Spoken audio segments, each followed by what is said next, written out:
I was too busy to notice he was saying goodbye. The stable still smelled of wet hay when I heard that different kind of neigh. It wasn't loud, it wasn't strong. It was low, tired, barely a whisper. My father had told me that morning. "He isn't well." I replied that I'd deal with it later. Always later. But that night, as the rain fell heavy on the farmhouse roof and the wind battered the wooden doors, I understood something I will never forget. Some beings don't complain when they are suffering. They simply wait. And he waited for me. As long as he could. This is a story about haste, about pride, about family, and about a horse that taught me more about love than any person ever did. If you've ever been too busy to listen to the ones you love, this story is for you. Here at Moments That Matter, we tell stories that make us stop, breathe, and remember what truly counts. So, subscribe to the channel, turn on notifications, and stay with me until the end, because what happened night didn't just change my life. It changed the way I see every single day I have left. Take a deep breath.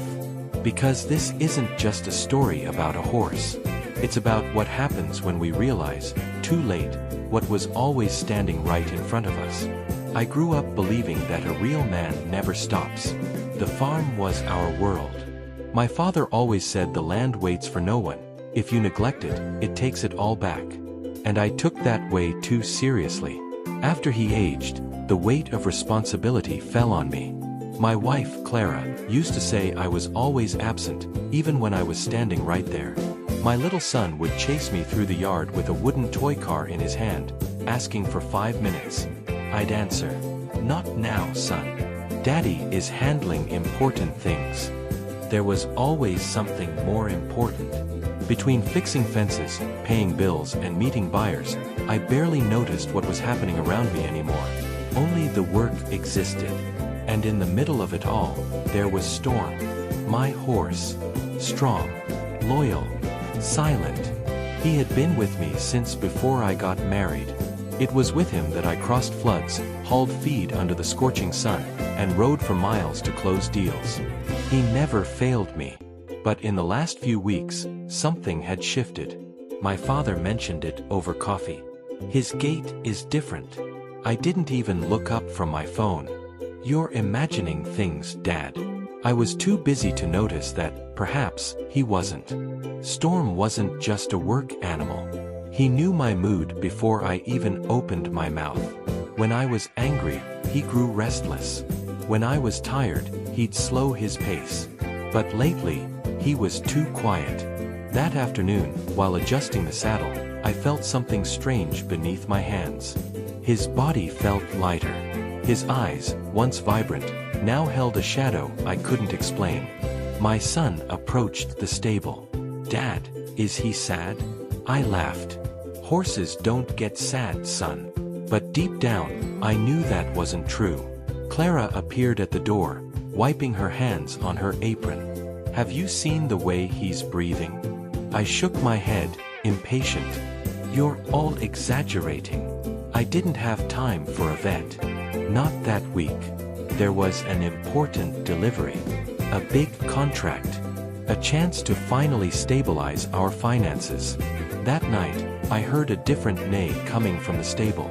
I thought about getting up. I didn't. The storm arrived without warning. The sky darkened earlier than expected, and the wind began to howl against the windows. My father sat on the porch, watching the clouds. This isn't an ordinary rain. I was reviewing papers at the kitchen table.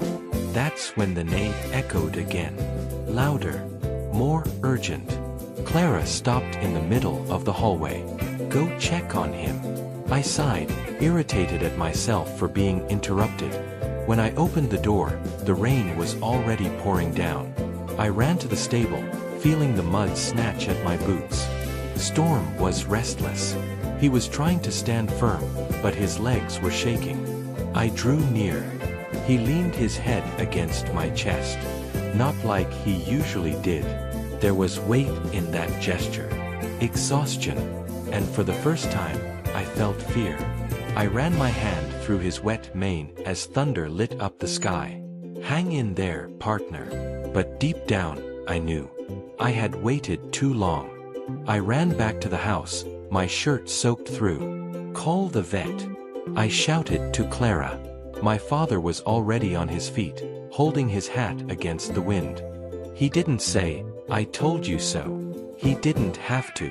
While Clara tried to get a signal on the phone, I went back to the stable with a flashlight. Rain leaked through the cracks of the old roof, dripping onto the straw. Storm was struggling to breathe. I knelt beside him. For the first time in a long time, I didn't think about contracts, bills, or deliveries. I only thought about that animal who had been by my side when no one else was. My father walked in slowly. "He was trying to warn you." The words hurt more than the freezing wind. "There's still time," I replied, more to myself than to him. But the vet was stuck on a flooded road.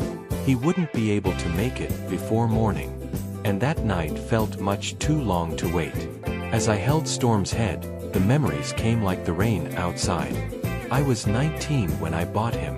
Too young, too proud. It was my father who helped pay for half of him. "He'll teach you more than you can imagine," he said back then. And he did. He taught me patience when I wanted to run. He taught me calm when I wanted to scream. He taught me silence when I wanted to prove I was right. My son appeared at the stable door, hugging his mother's leg. "Is he going to die, Dad?" I felt the floor vanish beneath my feet. I was never good with words. I was never good at showing fear. But there, holding the animal that had walked beside me for years, I realized it wasn't about losing a horse. It was about losing a piece of my own history. And I was waking up too late. The rain wouldn't let up. My father sat beside me on the wet straw. The silence between us was heavy. "I've been too busy before too," he said, almost in a whisper. I looked at him, surprised. "When your mother got sick, I thought I had time. I kept working. I thought providing financial comfort was enough." He took a deep breath. "It wasn't." Those words pierced my chest. I always thought I was doing the right thing. Working for them. Securing the future. But there, on that cold night, I realized something painful. Presence cannot be replaced by provision. Storm moved, weakly. I stroked his forehead. "I should have listened," I murmured.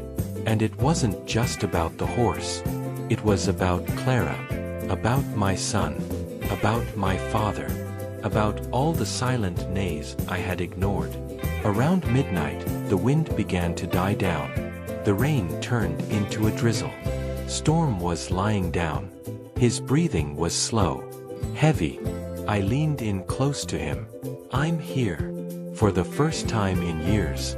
I truly was. My son approached slowly and took my hand. Clara knelt beside me. My father stood behind us, in silence. And then it happened. Storm opened his eyes one last time. There was no pain in them.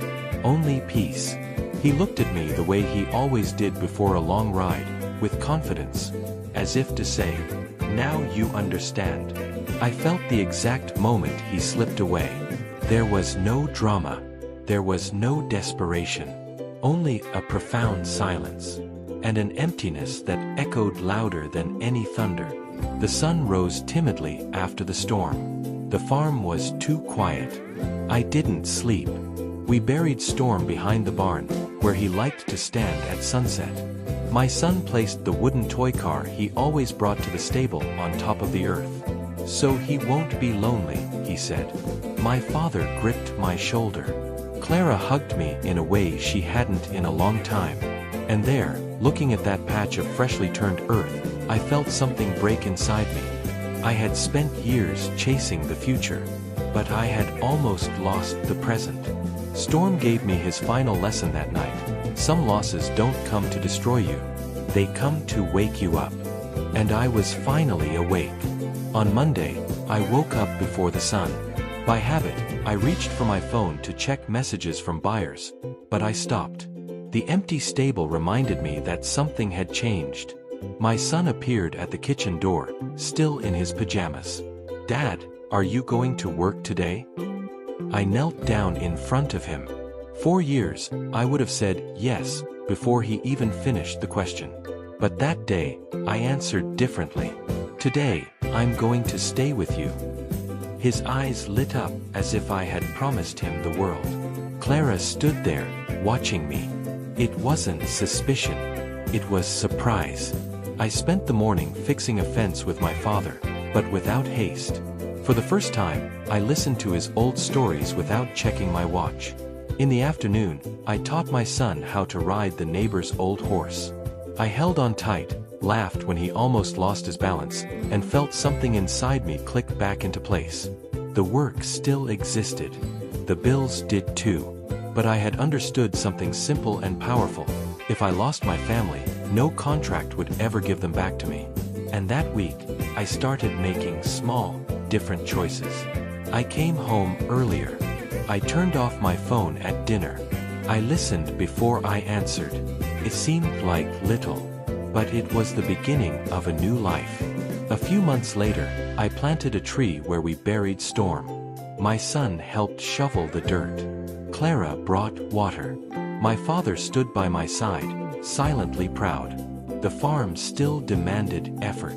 I still worked hard. But something had shifted inside me. I was no longer running as if I were being chased by time. I learned how to stop. I learned that strength isn't working until you collapse. It's knowing when to look at the person walking beside you. Storm wasn't just a horse. He was a mirror. He reflected everything I was becoming, and gave me the chance to change before it was too late. Not everyone gets that warning.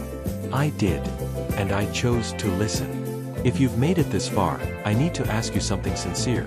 Is there a silent nay in your life that you are ignoring? It could be your father wanting to talk, your son asking for 5 minutes, your spouse wanting to be heard, or even yourself asking for rest. The truth is, time doesn't give you a warning when it's running out. We live as if there's always a later. Later I'll call. Later I'll hug. Later I'll listen. Later I'll stop. But sometimes, later never comes. I can't go back to rainy night. I can't change what I failed to notice. But I can choose differently today. And so can you. If this story touched your heart, write in the comments below, "I choose to be present." I want to read your decision. And if you believe that stories like this remind us of what truly matters, subscribe to Moments That Matter. Here, every story is an invitation to live with more awareness, more love, and more purpose. Because, in the end, it's not the contracts, it's not the achievements, it's the moments, and they truly matter.